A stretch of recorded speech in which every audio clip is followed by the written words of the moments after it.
नमस्कार, मेरा नाम प्रियंवदा नथानी। मेरे चैनल में आपका बहुत बहुत स्वागत है। आशा करती हूँ आप खुश होंगे, स्वस्थ होंगे। जैसे आपको पता चल रहा होगा टॉपिक देख के, एसिड्स, बेसेस एंड साल्ट्स। ये क्लास 10th का चैप्टर नंबर 2 है और ये आता है आपके केमिस्ट्री में। तो ये ज़रूरी नहीं है कि क्लास 10th के बच्चों के लिए इम्पॉर्टेंट है वीडियो। आप कोई भी तैयारी कर रहे हो, किसी भी कंपटीशन की तैयारी कर रहे हो, अगर आपको कोई भी कन्फ्यूजन है तो ये वीडियो आपको ज़रूर देखना है। ये बड़ी क्लासेस में भी एसिड बेसिस हैं, वो अगर आपको उसकी बेसिक चीज़ें का नॉलेज थोड़ा ऐसा लग रहा है कि बेसिक चीज़ हम भूल रहे हैं रिवीजन के लिए, तो आप भी ज़रूर देखिएगा। तो आगे बढ़ते हैं। ये सेकंड पार्ट है, फर्स्ट पार्ट में पहले बना चुकी हूँ। तो आगे बढ़ने से पहले आप मेरे चैनल को लाइक कीजिए, कमेंट्स कीजिए और सब्सक्राइब जरूर कीजिएगा। अभी तक हम जो पढ़ चुके हैं, हमने देखा पहली वाली वीडियो में एसिड क्या हैं, बेसिस क्या हैं और उनके केमिकल प्रॉपर्टीज़ क्या होते हैं, और एसिड बेस को हमने किस तरीके से पता किया। हमारे पास क्या थे, इंडिकेटर्स, है ना। तो इंडिकेटर्स से हमें ये पता चला इसका कलर चेंज हो रहा है। जैसे हमने पढ़ा लिटमस पेपर है, और क्या पढ़ा, मिथाइल ऑरेंज है, फिनोल्फ्थलीन है। तो इनके कलर चेंज होने से ही हमें क्या समझ में आ रहा था कि ये क्या है, एसिड है और ये बेस है। मैं फिर से कह रही हूँ, जिनको इसके बारे में और डिटेल में देखना है वो मेरी पहले वाली वीडियो ज़रूर देख लेना। और हमें और क्या पता चला था, एसिड में कौन से आयन होते हैं, एच आयन, हाइड्रोजन आयन। और बेसिस में कौन से आयन्स होते हैं अधिक, वो होते हैं हाइड्रोजन ऑक्साइड, जो OH आयन होते हैं, ठीक है। तो इनके अधिक आयन होने से क्या होता है, हमें पता चल जाता है ये एसिड है और ये बेस है। तो अब बात आती है, ये तो हमें पता चल गया ये एसिड है और बेस है, लेकिन आपको पता है साइंस में कोई किसी भी चीज़ का मेजरमेंट करते हैं तो जब तक एक्यूरेट ना करें ना, तब तक हम उस पर तब तक खोज जरूर जारी रहती है। हमें ये पता चल गया कि कोई भी सब्सटेंस है, ये क्या है, एसिड है, ये बेस है, ये हमें समझ में आ गया। लेकिन कोई एसिड है हमारे पास, वो कितना स्ट्रॉन्ग है या कितना वीक है, इसकी अभी हमारे पास, जब हम ये आगे पढ़ेंगे तो समझ में आएगा। अभी तक तो हमें केवल एसिड और बेस का पता चला, इस कितना स्ट्रॉन्ग है इसके बारे में हमें नॉलेज नहीं है। तो आगे हम वही बात कर रहे हैं। तो हम सबसे पहले बात करेंगे यूनिवर्सल इंडिकेटर। तो यूनिवर्सल इंडिकेटर क्या है, universal indicator is a mixture of many different indicators which give different color and different pH value of the entire pH scale. It is used to obtain an idea of how acidic or basic a substance. तो ये जो universal indicator क्या है, देखो बहुत सारे indicators के mixture है ये। तो इससे क्या होता है, डिफरेंट जो हमारे सब्सटेंस हैं, अलग अलग सब्सटेंस में अलग अलग हमारे कलर आते हैं और अलग अलग पीएच वैल्यू का हमें पता चलता है। तो इसीलिए इससे हमें एग्जैक्ट पता चलता है कि कोई भी कितना स्ट्रॉन्ग एसिड है, कितना वीक एसिड है। तो ये होता है हमारा यूनिवर्सल इंडिकेटर, इसी को बोलते हैं। जो पीएच मान भी आगे हम बताएंगे कि पीएच स्केल क्या होता है। A pH scale for the measuring hydrogen ion concentration in a solution is called pH scale. अब pH scale क्या है, अभी बताया था ना यूनिवर्सल इंडिकेटर में कि pH को मेजरमेंट करता है। तो pH को कैसे मेजरमेंट कर, pH स्केल क्या है, तो ये हाइड्रोजन के आयन की कंसंट्रेशन को हम क्या करते हैं, मेजरमेंट करते हैं। किसी भी सॉल्यूशन में कितने हाइड्रोजन आयन हैं, तो इसका जो हमें पता चलता है वो पीएच स्केल से चलता है। तो पीएच में पी जो है, P in pH stand for photons, या इसे बोलते हैं बुसान। पीएच स्केल की डेफिनेशन पढ़ लेते हैं हम। A pH scale for measuring hydrogen ion concentration in a solution is called pH scale. P in pH stand for proteins in German meaning power, and hydrogen means H means hydrogen. तो जो pH scale हैं ये hydrogen के ions होते हैं, उनको क्या करता है, मेजरमेंट करता है कि हाइड्रोजन आयन कितने हैं, उनकी कॉन्सेंट्रेशन को मेजरमेंट करता था। ऐसे सॉल्यूशन को बोलते हैं पीएच स्केल। ठीक, अब ये कहाँ से आया ये वर्ड पीएच स्केल कहाँ से आया, तो ये जर्मन वर्ड से आया। पोटेंज जिसका मीनिंग होता है पावर, तो पोटेंज से उन्होंने क्या ले लिया, पी, और एच क्या होता है, हाइड्रोजन होता है। तो हाइड्रोजन की शक्ति ही क्या है, पीएच स्केल, ये याद रखना आपको। ठीक, अब हम इधर पिक्चर देखते हैं, नीचे जो पिक्चर है वो देखते हैं, तो आपको दिख रहा होगा एक साइड आपको 0 दिख रहा है और एक साइड आपको 14 दिख रहा है। एक यही पीएच स्केल है, और इस पीएच स्केल में आपको बीच में 7 भी दिख रहा होगा। तो 7 जो होता है वो न्यूट्रल होता है, और आप देखोगे कि जिस साइड आपको ब्लू कलर का दिख रहा है इस साइड को, तो यहाँ पे हाइड्रोजन आयन की कॉन्सेंट्रेशन ज़्यादा है। तो जहाँ पे हाइड्रोजन आयन की कॉन्सेंट्रेशन ज़्यादा क्या है, वो एसिडिक नेचर का है।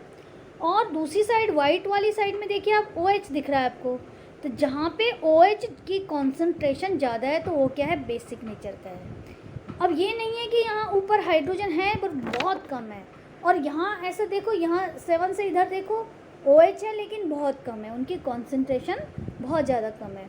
तो हम तो इसी के हिसाब से अपना मेजर करेंगे कि हाइड्रोजन जिस साइड ज़्यादा है वही क्या है, एसिडिक है। ठीक, अब नेक्स्ट है how is pH scale measured, किस तरह से मेजर्ड होता है। वैसे मैं बता ही चुकी हूँ आपको, फिर भी आपके पास रिटर्न में भी लिखा होगा, लिखोगे तो आपको याद रहेगा ये लॉन्ग टाइम तक। The pH of neutral solution is 7, value less than 7 on the pH scale represent at acidic solution. तो जो आपका पीएच स्केल में 7 होता है, कोई सॉल्यूशन अगर उसका वैल्यू जो है पीएच वैल्यू 7 आती है तो न्यूट्रल है, और अगर 7 से कम आती है तो एसिडिक नेचर का है, वो सॉल्यूशन कैसा, एसिडिक है।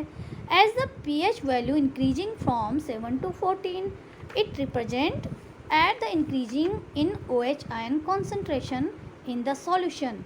तो अगर किसी भी सॉल्यूशन में जो उसका पीएच वैल्यू है वो 7 और 14 के बीच आती है, इसका मतलब वहाँ क्या है, OH आयन बढ़ गए, OH आयन की कॉन्सेंट्रेशन बढ़ गई वहाँ।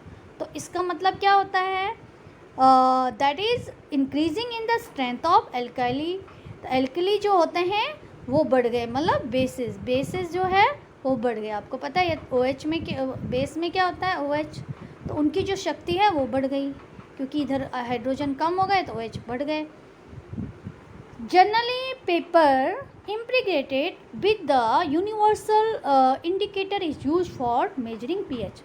तो जनरली जो हमारा ये पीएच पेपर है, पीएच स्केल में पेपर में है जो हमारा यूनिवर्सल इंडिकेटर है, उससे हम ये सब चेक करते हैं। तो कैसे होता है ये देख लीजिए आप।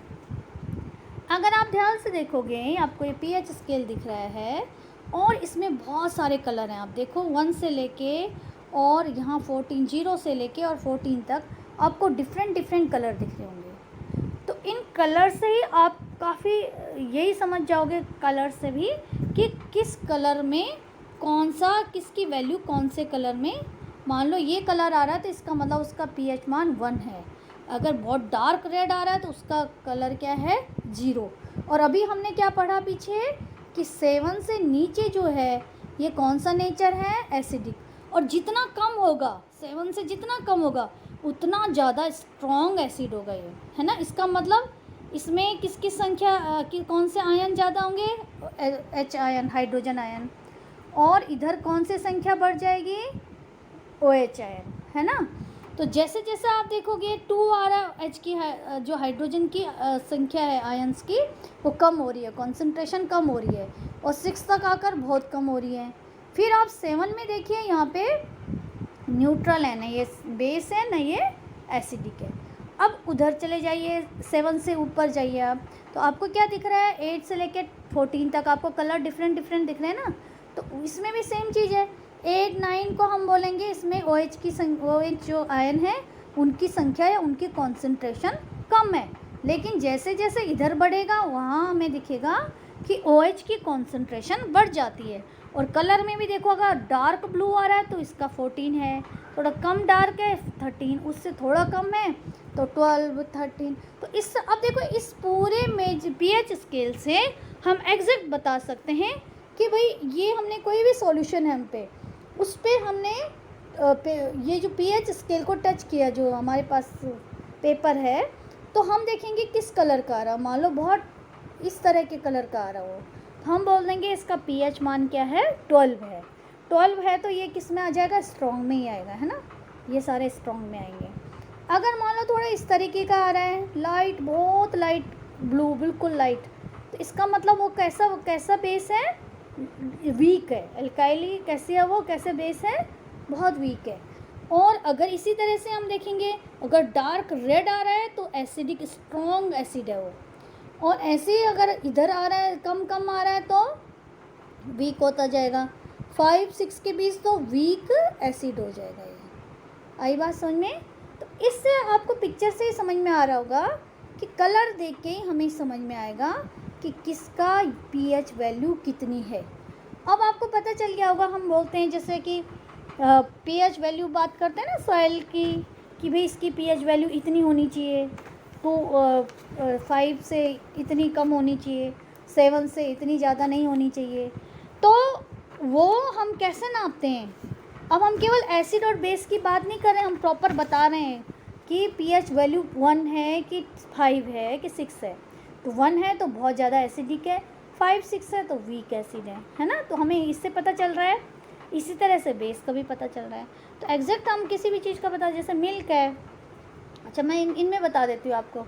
जो हमारे पास ये देखिए, ये मैंने एग्जांपल दे रखे हैं आपको कि हमें कैसे पता, जो हमारे घर की चीज़ें सॉरी, जो हमारे घर पे पाई जाती हैं, जो जिनका हम डेली यूज करते हैं, तो उनका ही समझ लेते हैं कि किस तरीके से आता है। अगर आप पहले देखो, लिक्विड क्लीनर जितने भी होते हैं, जो भी क्लीनर हमारे साबुन हैं, ये हैं, सब कुछ क्लीन करने के जो भी डिटर्जेंट हैं, उनको आप देखोगे तो वो क्या होते हैं, उनका जो, जैसे हम pH स्केल में टच करेंगे तो इस तरह का कलर आएगा, डार्क ब्लू। तो इसका मतलब वो क्या है, वो स्ट्रॉन्ग बेस होते हैं, है ना।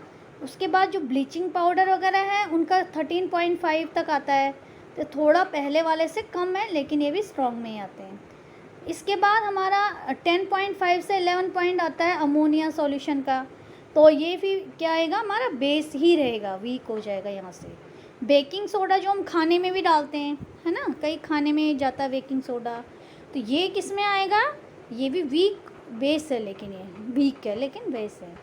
इसी तरह से सी वाटर है ना, ये हमारा 6 है, तो ये बहुत वीक में आएगा, ये भी बेस में। और 7 अगर किसी का, जैसे हमारा ब्लड है, हम बोलते हैं हमारा जो ब्लड है उसका pH वैल्यू 7 होता है, तो इसका मतलब न्यूट्रल है वो, ना एसिडिक है ना बेस है।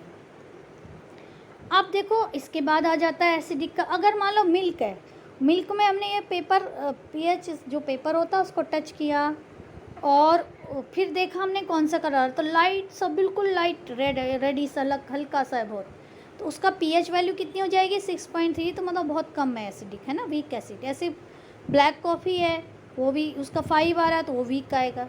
इसी तरीके से हमने देखा और क्या है, जूस हैं, लेमन है, बैटरी है, इन सब में। अब देखो आप बिल्कुल नीचे आपको बैटरी दिख रही होगी, तो बैटरी में अगर हम टच करेंगे पेपर तो बिल्कुल रेड कलर आएगा, डार्क रेड। इसका मतलब जो उसका pH वैल्यू कितनी है, 0 है और 1 के बीच है, तो ये क्या है, स्ट्रॉन्ग एसिड है। ऐसी लेमन भी स्ट्रॉन्ग में आएगा। तो इन जो हमारे घर के चीज़ हैं, ये अब आपको समझ में आ गई होगी कि ऐसा नहीं है कि केवल हम लैब में ही इन चीज़ों का चेक करते हैं, या जो लैब में तो हम केवल इन चीज़ों का आविष्कार करते हैं, pH स्केल वगैरह, लेकिन करते किसके लिए, जो हमारी डेली यूज की चीज़ें होती है, कि हमें एग्जैक्ट pH वैल्यू में कोई चीज़ हमें मिल रही है तो सही है। अगर मान लो हमने मिल्क का टच pH पेपर से पता करा कि इसकी pH वैल्यू होनी कितनी चाहिए, 6.3 और इसके बीच होनी चाहिए 6.8 के, और वो आ गई आपकी 4, 5 के नीचे आ गई, इसका मतलब एसिडिक हो गया, तो फट गया वो खट्टा हो गया, बेकार हो गया वो दूध। तो हमें उसको टच करके इन चीज़ों का पता चल जाएगा कौन ख़राब हो गया, कौन सही है, या किसकी पीएच वैल्यू कितनी है, ये भी पता चल जाएगा। इनकी एसिडिक और बेसिक नेचर हमें पता चल जाएगा कि कौन कितना स्ट्रॉन्ग है और कौन कितना वीक है। ठीक, तो ये तो हमारा हो गया पीएच स्केल। आई बात समझ में? अब बात करते हैं नेक्स्ट है importance of pH in our daily life. Plants grow in soil having specific pH. तो जो प्लांट होते हैं उनको उगने के लिए, उनको ग्रो के लिए क्या होता है, एक स्पेशल पीएच रेंज होती है मिट्टी में। एग्जाम्पल दूंगी मैं, जैसे कि आप देखो कि कपास है, कॉटन का जो प्लांट होता है, इस पर कॉटन होता है, वो काली मिट्टी में ही उगता है। तो उसका कारण क्या है कि वहाँ की जो सॉइल है, मिट्टी है, उसका जो पीएच रेंज है वो अलग है।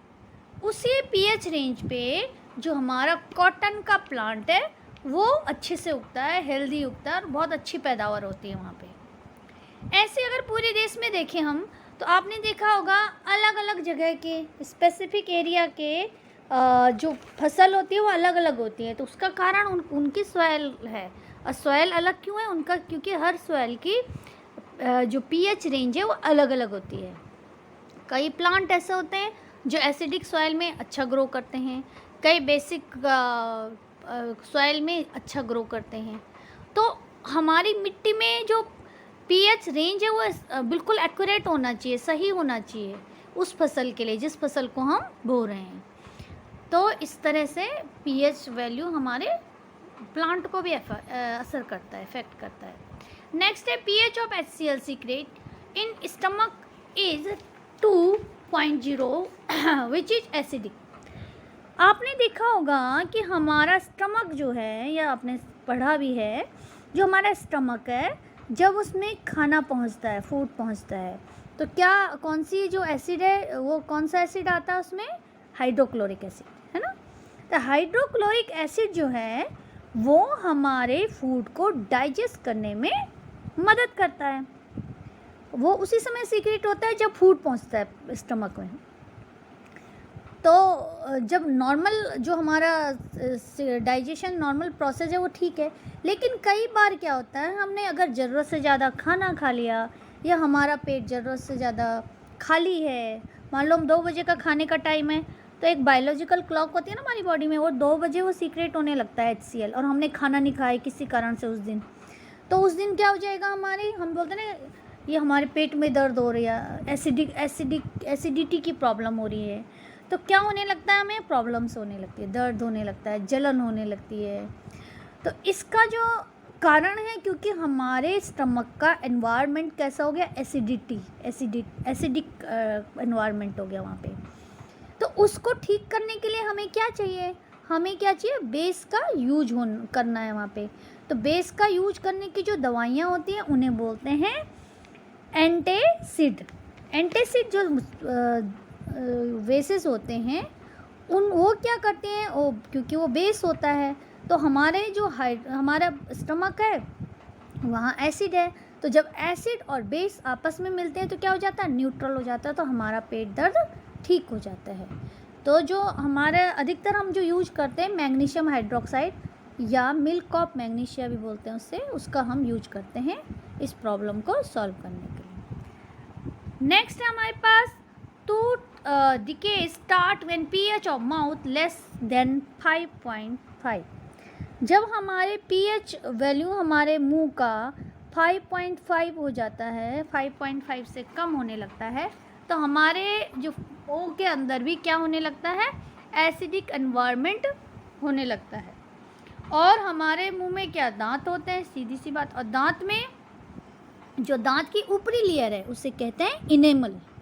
तो इनेमल जो कि कैल्शियम फास्फेट से बना होता है, जब उस पर एसिड पहुँचे, जब हम जो जैसे हमने खाना खाया, ये प्रॉब्लम होती क्यों है, खाना खाते हम, ठीक है, खा के हमने अच्छे से मुंह नहीं साफ़ किया और उसमें क्या हो गया, कुछ पार्टिकल्स फूड के हमारे रह गए, तो वो क्या होते हैं, धीरे धीरे क्या होने लगता है, उनमें बैक्टीरिया आने लगते हैं, और बैक्टीरिया आने के बाद क्या होना है, बैक्टीरिया उस एरिया में क्या छोड़ देते हैं, उस जगह पे क्या छोड़ते हैं, एसिड छोड़ने लगते हैं। और एसिड से हमारे दांत की जो इनेमल है, बाहरी लेयर है, जो वाइट कलर का दांत होता है ना, हमारे चमकदार दांत होते हैं, उस लेयर को धीरे धीरे धीरे धीरे ख़राब करने लगता है। तो एसिड से, क्योंकि हार्ड चीज़ भी नुकसान करता है, हार्ड चीज़ को वो ख़राब कर देता है, और धीरे धीरे आपके दांतों में छेद जैसे करने लगता है। और वो घाव कई बार इतना, अगर हम ज़्यादा लापरवाही करते हैं तो घाव बहुत अंदर तक जाता है और हमें बहुत प्रॉब्लम करता है। तो इसका कारण मेन यही है कि हमारे मुंह में अगर पीएच रेंज 5.5 से कम होने लगता है तो हमें ये प्रॉब्लम होने लगती है। तो इसके लिए हमें क्या करना चाहिए? हमें ऐसी चीज़ की यूज करना चाहिए जो हमारे मुंह में एसिड ना बने जिससे। तो आपको पता है हम ब्रश करते हैं सुबह और रात को ज़रूर करना चाहिए। रात को तो बल्कि ज़्यादा ज़रूरी है, क्योंकि जब अगर किसी कारण से हमारा कहीं पे कोई पार्टिकल फूड का रह गया मुंह में और हम पूरे 7-8 घंटे एकदम सो जाते हैं, तो उस बीच क्या होगा, उसमें बैक्टीरिया उत्पन्न हो जाएंगे, और बैक्टीरिया उत्पन्न होंगे तो एसिड बनेगा, एसिड बनेगा तो दांत खराब हो जाएंगे। इसलिए सोते समय टूथपेस्ट का यूज करना चाहिए, हमें ब्रश करना चाहिए। तो टूथपेस्ट क्या होता है, कौन से नेचर का होता है? बेसिक नेचर का। तो जब एसिड, अगर मान लो हमारे दांत में एसिड है और हमने टूथपेस्ट से हमने ब्रश किया, तो क्या होता है, एसिड और बेस जब आपस में मिलते हैं तो बेस न्यूट्रल हो जाता है, तो वो फिर हमारा मुंह साफ़ हो जाता है, वहाँ पे कोई पार्टिकल भी नहीं होता है और एसिडिक एनवायरनमेंट भी नहीं होता, तो इसलिए हमारा दांत सही रहते हैं। तो इसलिए हमें ब्रश रोज करना चाहिए। नेक्स्ट है आपका सेल्फ डिफेंस बाय एनिमल्स। अब कई ऐसे इंसेक्ट हैं, जैसे आपने देखा होगा, जो स्टिंग करते हैं, हमें डंक मारते हैं, तो वो क्या करते हैं, हमारे स्किन में एसिड छोड़ते हैं। जैसे आपने देखा होगा मधुमक्खी है, चींटी है ना। तो ये डंक मारने में आपको ऐसे खुजली होती है या बहुत तेज़ दर्द भी हो जाता है। तो उसका कारण क्या है, एसिड, जो एसिड छोड़ते हैं वो हमारी स्किन को दिक्कत करती है, परेशानी होती है, हमें जलन होती है। तो उसको ठीक करने के लिए किसका यूज करते हैं? बेकिंग सोडा का। या फिर और कोई भी अगर दवाई होगी तो कौन सी दवाई होगी वो, जिसका नेचर कैसा हो, बेसिक नेचर का हो जो। तो उस तरीके की हम दवाई लगाते हैं अपने जहाँ पे काट रखा है, तो हमारा जो दर्द और जलन है वो ठीक हो जाता है। तो इस तरीके से हमने देखा कि हमारे कई बार भी कटता है तो हम घरेलू उपाय से भी ठीक कर सकते हैं उसे। नेक्स्ट है animals and plants water if less than 5.6 called acidic rain. Animal और प्लांट्स जो हैं वो भी पीएच के प्रति क्या होते हैं, सेंसिटिव होते हैं। और पीएच रेन अगर 5.6 से नीचे हो जाए तो उस रेन को क्या बोलते हैं, एसिडिक रेन बोलते हैं। एग्जाम्पल दूंगी मैं आपको, जैसे हमारी बॉडी है, जो ह्यूमन बीइंग है, हमारी बॉडी की अगर पीएच रेंज 7 से लेके 7.8 तक है तो हम सही काम करते हैं, हमारी बॉडी बिल्कुल सही रहती है, नॉर्मल रहती है। लेकिन इससे अगर हमारा पीएच वैल्यू कम या ज़्यादा हो जाए तो हमें प्रॉब्लम आ सकती है, हमें बीमारियां हो सकती हैं, दिक्कतें आ सकती हैं। इसी तरीके से हर जितने भी लिविंग ऑर्गेनिजम्स हैं उनकी पीएच रेंज निश्चित होती है। और एसिडिक रेन तो आपको पता ही होगा, एसिडिक जब वाटर जो एसिड हमारा जो रेन है उसमें पीएच वैल्यू 5.6 से कम हो जाती है, उस रेन को क्या बोलते हैं, एसिडिक रेन होती है। और एसिडिक रेन जब पानी में जाती है, नदियों में जाती है, और उन नदियों में जो जीव रहते हैं, मान लो फिश है या जो भी एनिमल्स हैं या प्लांट छोटे हैं, वहाँ पे जो छोटे से प्लांट भी होते हैं अंदर, तो उन सब के लिए ये जो एसिडिक रेन है प्रॉब्लम हो जाती है, वो नहीं जी पाते। अगर जिस एरिया में एसिडिक रेन बहुत ज़्यादा है, जैसे ये अर्बन एरियाज़ है ना, तो अर्बन एरिया में आपने देखा होगा वहाँ की नदियों में आपको फ़िश नहीं मिलेंगी, प्लांट भी अंदर कहीं बहुत मुश्किल नहीं मिल पाएंगे। उसका कारण क्या है कि वो जो वाटर है, रेन वाटर जो रिवर का है, वो एसिडिक हो चुका है। एसिडिक होने के कारण वहाँ रहने वाले जितने भी एनिमल्स हैं वो नहीं रह पाएंगे, जीवित नहीं रह पाएंगे, इसलिए वहाँ पे पनपते नहीं है, कोई जीवित रह ही नहीं पाता कोई भी एनिमल वहाँ पे। तो इस तरीके से हमने देखा जो पीएच वैल्यू है, पीएच रेंज है, हमारी डेली लाइफ में कितना असर करता है। नेक्स्ट टॉपिक है हमारा साल्ट। अब जो जितने भी हमने अभी पहले हम ये देख लेते हैं कि हम जो सॉल्ट यूज करते हैं डेली लाइफ में भी उनका नाम देख लेते हैं। सबसे पहले हम साल्ट के बारे में देखते हैं। When an acid react with a base और metals then the component formed are called salt. तो सॉल्ट किसे कहते हैं? जब एसिड और बेस आपस में रिएक्ट करते हैं तो उन्हें क्या कहते हैं? जो कंपोनेंट बनता है उसे सॉल्ट कहते हैं। तो जो हम अपनी डेली लाइफ में जो सॉल्ट यूज करते हैं उनको देख लीजिए। नंबर 1 पहला है कॉमन साल्ट, जिसे नमक भी कहते हैं हम। उसका जो साइंटिफिक नेम है वो है सोडियम क्लोराइड, और इसका जो फॉर्मूला है वो है NaCl, सोडियम क्लोराइड। ठीक है। इसके बाद है कास्टिक सोडा। कास्टिक सोडा को क्या बोलते हैं? Sodium hydroxide NaOH।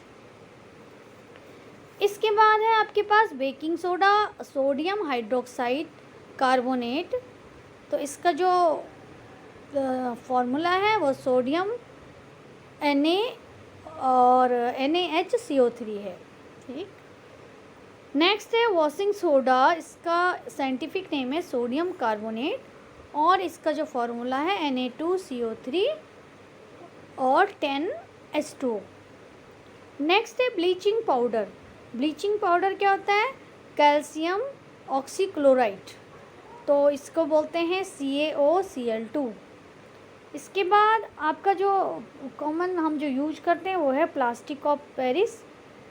इसका साइंटिफिक नेम है कैल्शियम सल्फेट हेमिड हाइड्रेट, और इसका फॉर्मूला है CaSO4 हाफ H2O। तो ये आप ज़रूर लर्न कर लेना, ये आपके काम भी आएंगे और आपके पेपर्स के लिए भी इम्पोर्टेंट है ये। कई बार आपको कॉमन नेम पूछा जाता है, कई बार आपको साइंटिफिक नेम पूछा जाता है सॉल्ट का, या कई बार आपको फार्मूला पूछे जाते हैं। तो मैंने आपको तीनों चीज़ बता दी। इम्पॉर्टेंट जितने आपके पास सॉल्ट हैं उनका मैंने कॉमन नेम, साइंटिफिक नेम और उनका फार्मूला आपको बता दिया, ये आप लर्न कर लीजिएगा। नेक्स्ट आपके पास अब एक एक करके सॉल्ट के बारे में बात करते हैं कि एक एक करके जो सॉल्ट बनते हैं कैसे बनेंगे। ठीक। Chemicals from common salt. Common salt से कौन कौन से केमिकल्स बनते हैं, है ना? नमक से बहुत सारे सॉल्ट बनते हैं जो हमारा कॉमन सॉल्ट होता है ना। तो सबसे पहले उसमें सोडियम हाइड्रोक्साइड, सोडियम आते हैं, उसके बारे में हम आगे बताएंगे। तो सबसे पहले है सोडियम हाइड्रोक्साइड, जिसका फॉर्मूला है NaOH। When the electricity pass through a aqueous solution of NaCl it decompose to form NaOH। जब हम इलेक्ट्रिसिटी पास करते हैं किसमें? NaCl में, साल्ट में, कॉमन साल्ट में, तो वो टूट के क्या बन जाता है? NaOH बन जाता है, ये सोडियम हाइड्रोक्साइड बन जाता है। तो देखिए आपको इक्वेशन में भी दिख रहा होगा, इक्वेशन में आपको दिख रहा है ये NaCl को हम जब वाटर में मिलाते हैं तो इससे बोलते हैं एक्वस सॉल्यूशन। एक्वस सॉल्यूशन इसी को बोलते हैं। तो जब इनको हम पास करते हैं इलेक्ट्रिसिटी में, इलेक्ट्रिसिटी से पास होके क्या बन जाता है? ये NaOH, तो हमारा प्रोडक्ट बन जाता है। इसके अलावा इसमें सोडियम, ये हाइड्रोजन और क्लोरीन भी हमें प्राप्त होता है। इस तरीके से ये बनता है हमारा सोडियम हाइड्रोक्साइड। तो अब है हमारा यूज, क्या क्या इसमें यूज होता है, किस जगह ये यूज होता है ये वाला salt. It use to make soap and the detergent, ये डिटर्जेंट और साबुन बनाने के काम आता है। It use in paper and textile industries, textile industries और पेपर जो हमारे कागज़ का इंडस्ट्रीज है वहाँ इसका यूज होता है सोडियम हाइड्रोक्साइड का। It use in oil refinery, oil refinery में भी इसका यूज होता है जहाँ पे तेल वगैरह बनते हैं। It use in PVC manufacture, PVC में भी इसका यूज होता है, जैसे हार्ड जो चीज़ें बनती है प्लास्टिक वगैरह की, बहुत हार्ड पाइप वगैरह जहाँ बनती हैं। आल्सो यूज एज पेस्टिसाइड, तो जहाँ पे ये कीटनाशक के रूप में भी यूज होता है। कीटनाशक की दवाइयाँ होती हैं ना, पेस्टिसाइड सुना होगा आपने, तो वहाँ पे कीट से मतलब ये दवाई लगाने से पौधों को कीट नहीं लगते, इंसेक्ट नहीं लगते, तो हमारी फसल सुरक्षित रहती है। तो वहाँ पर भी इसका उपयोग किया जाता है। नेक्स्ट साल्ट है ब्लीचिंग पाउडर, जिसका फार्मूला है CaOCl2। इसे बिरंजक चूर्ण भी कहते हैं। It produced by the action of chlorine on trisaccharide. इसमें जो इसको बोलते हैं शुष्क बुझा हुआ चूना, या इसको बोलते हैं कैल्शियम हाइड्रोक्साइड। कैल्शियम हाइड्रोक्साइड के साथ जब क्लोरीन का रिएक्शन कराते हम, तो वो क्या बन जाता है, आपका ब्लीचिंग पाउडर बन जाता है, और उसमें वाटर निकलता है, ये आपको दिख रहा होगा। तो इस तरीके से इस रिएक्शन से हमें ब्लीचिंग पाउडर प्राप्त होता है। अब इसका क्या यूज है, तो इसका यूज होता है bleaching cotton and linen in industries. यहाँ जो वस्त्र उद्योग है और लिनेन में बिरंजक के लिए किसका यूज होता है, बिरंजक चूर्ण का ही यूज होता है। इसके अलावा bleaching wood pulp and paper factories, कागज़ की जो फैक्ट्रियाँ होती हैं, पेपर फैक्ट्री होती है, और लकड़ी की जो फैक्ट्रियाँ होती हैं, उसके पल्प को ब्लीच करने के लिए भी इसका यूज होता है। Oxidisation agent in the chemical industries, chemical industries में उपचायक के रूप में भी इसका यूज होता है बिरंजक चूर्ण का। Disinfection drinking water to make it free germs, और सबसे अच्छा इसका यूज वहाँ होता है कि वाटर को जम फ्री करने के लिए, जो पानी जैसे कभी गंदा हो जाए तो उसमें ब्लीचिंग पाउडर डाल देते हैं, तो वो उसमें से जो जम्स हैं वो क्या हो जाते हैं, नष्ट हो जाते हैं। इस तरीके से ब्लीचिंग पाउडर का यूज होता है। नेक्स्ट हमारे पास जो साल्ट है वो है बेकिंग सोडा। इसका फार्मूला है NaHCO3। इसको बोलते हैं सोडियम हाइड्रोजन कार्बोनेट, और ये बनता है NaCl प्लस H2O और CO2 प्लस अमोनिया।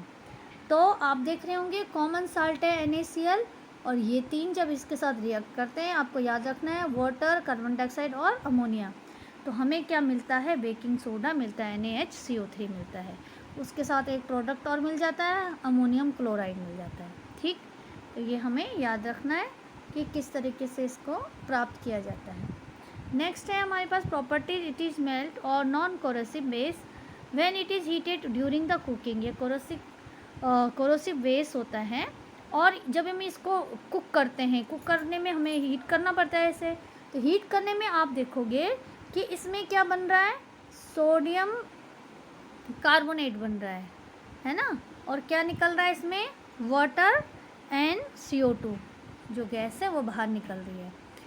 तो जब हम खाना कोई भी किसी भी चीज़ में हम डालते हैं, ये मीठा सोडा भी बोलते हैं इसे, बेकिंग सोडा को, तो उसमें ये दोनों चीज़ भी बनती हैं, और मेन क्या बनता है, सोडियम कार्बोनेट ये बन जाता है, तो इसको बोलते हैं सोडियम कार्बोनेट, और ये हमारा इंग्रेडिएंट्स में बन जाता है। नेक्स्ट हमारे इसके यूजेज के बारे में पढ़े, तो यूज क्या क्या है इसके, इंग्रेडिएंट एंटासिड, ये हमारे कैसा इंग्रेडिएंट एंटासिड है, मतलब ये हमारे एसिड को क्या करता है, न्यूट्रल करने का काम करता है, बहुत वीक बेस है। It is use fire extinguisher, extinguisher माने क्या होता है कि आग बुझाने के लिए जो उपकरण होते हैं वहाँ भी इसका यूज होता है, सोडियम बेकिंग सोडा का वहाँ भी यूज होता है, तो वहाँ पे भी इसका यूज हो जाता है। दो हो गई। तीसरा है for making baking powder, baking soda पर प्लस टार्टरिक एसिड, तो ये उसके अलावा ये बेकिंग पाउडर बनाने का भी काम करता है। बेकिंग पाउडर भी आता है ना, एक बेकिंग सोडा और बेकिंग पाउडर सुना होगा आपने, दो अलग अलग पाउडर होते हैं, तो वो भी इसी से बनता है। टार्टरिक एसिड अगर इसमें हम मिला देते हैं तो वो बन जाता है बेकिंग सोडा। और आपको पता है बेकिंग सोडा का यूज कहाँ होता है, ब्रेड में, केक बनाने में, और किसी भी हमारे डिश को स्पंजी और सॉफ्ट बनाने में, जैसे इडली में डालते हैं, डोसे में डालते हैं, कई चीज़ों में इनको डाला जाता है, केक बनाने में। तो ये सब मेन इसका जो खाने बनाने में ज़्यादा यूज होता है। तो ये हमारा बेकिंग सोडा या सोडियम हाइड्रोजन कार्बोनेट। अब नेक्स्ट बात करते हैं हम वॉशिंग सोडा में। तो वॉशिंग सोडा हमारा नेक्स्ट साल्ट है और इसका जो फार्मूला है वो क्या है, Na2CO3 और 10H2O। तो ये हमारे पास वॉशिंग सोडा अगला जो है, इसको बोलते हैं धोने का सोडा भी बोलते हैं इसको, ठीक है। तो ये है recrystallisation of the sodium carbonate giving washing soda, it is basic salt. ये एक बेसिक साल्ट होता है और इसे क्रिस्टलाइजेशन करने के बाद हमें क्या बनता है, ये सोडियम कार्बोनेट को क्रिस्टल के रूप में बनाते हैं तो क्या बन जाता है, ये वॉशिंग सोडा बन जाता है। जैसे कि आपको दिख रहा है सोडियम कार्बोनेट, जो सोडियम कार्बोनेट है जो हमें वहाँ पे भी मिला था, सोडियम बाइकार्बोनेट को जब हमने हीट किया था ना तो वहाँ पे मिला था ये सोडियम कार्बोनेट। उसमें जब हम वाटर मिलाते हैं तो ये क्या बन जाता है, वॉशिंग सोडा बन जाता है, ठीक। इसके बाद इसके अगर हम यूज़ देखें तो यूज कहाँ कहाँ होते हैं, कहाँ इसका उपयोग होता है। In glass, soap and paper industries, manufacture of borax, cleaning agent in house, removing hardness of water. तो इतनी जगह इसका यूज होता है। सबसे पहले कांच को साबुन और जो पेपर उद्योग हैं वहाँ इनका यूज होता है। इसके अलावा बोरेक्स इंडस्ट्रीज में भी इसका यूज होता है, मैन्युफैक्चर जो बोरेक्स बनाता है वहाँ पे भी यूज होता है। और हमारे घर में जो साफ़ सफाई का काम होता है घर के उपयोग में, वहाँ पर भी इसका यूज होता है। और वाटर की हार्डनेस को रिमूव करने में भी वॉशिंग सोडा का यूज होता है। तो ये है आपका वॉशिंग सोडा। नेक्स्ट आपका है प्लास्टर ऑफ पेरिस।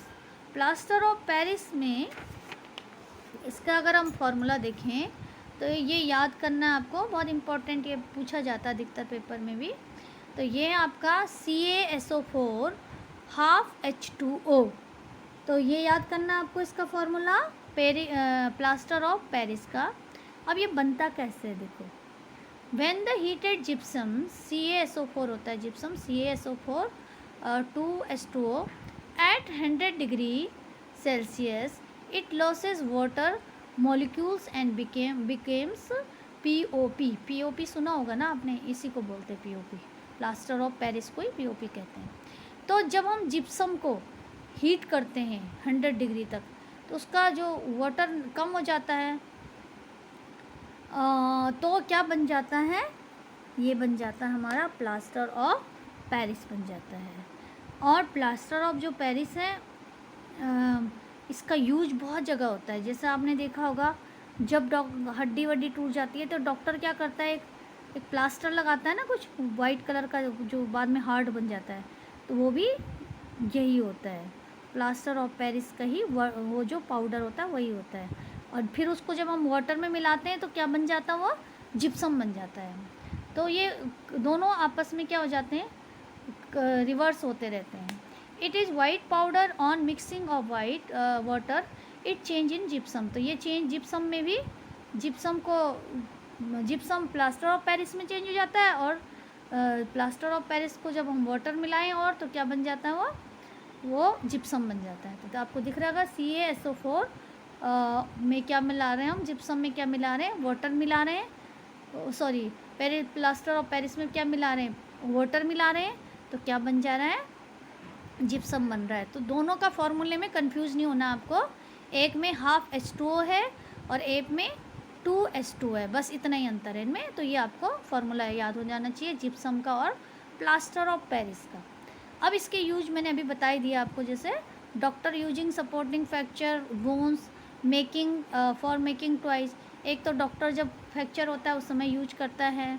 उसके अलावा आपके टॉय जब टूट जाता है, सॉरी जो खिलौने होते हैं उनको बनाने का टाइम बनाने के लिए कई खिलौने भी बनते हैं इससे, कई डेकोरेटिव मटेरियल बनते हैं, मूर्ति वगैरह भी बनती है इससे। और ये सरफेस को स्मूथ करता है। आपने देखा होगा आपका छत के ऊपर POP बोलते हैं, POP लगा हुआ है ना, वाइट कलर का, एकदम स्मूथ सुंदर सा दिखता है वो, तो उसको यही होता है POP। तो ये आपका प्लास्टर ऑफ पेरिस का यूजेज। तो मेरा जो यहाँ तक आपका सिलेबस भी पूरा हो जाता है, चैप्टर भी कंप्लीट हो जाता है। तो यहाँ तक देखने के लिए बहुत बहुत धन्यवाद। आगे मैं इसी क्वेश्चन के, इसी चैप्टर के, ये दोनों चैप्टर के आपको इम्पोर्टेंट क्वेश्चन भी बताऊँगी। तो आप मिस मत करना नेक्स्ट वीडियो। यहाँ तक देखने के लिए थैंक यू।